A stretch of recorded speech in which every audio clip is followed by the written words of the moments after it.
So here we have a Ram 3500. I think this one's a 2015. And if you get right up underneath here, you can see it's leaking coolant just kind of all over the bottom of the engine, dripping out of that little drip tray.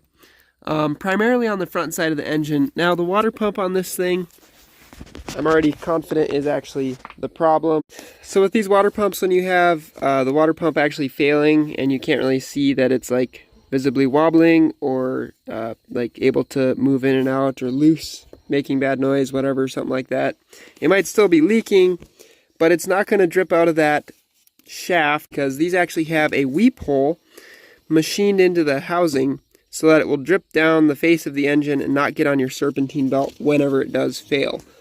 Okay, so there's the top right bolt.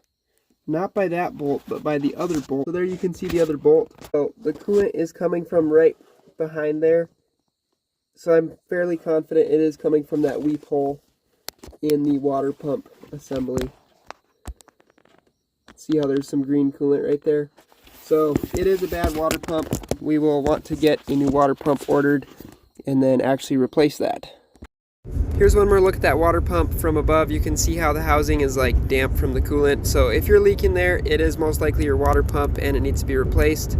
I will try to link in the description to a water pump similar to what we ended up installing here. I did not do a video on installing it, but I'll try to link to a different video of that as well.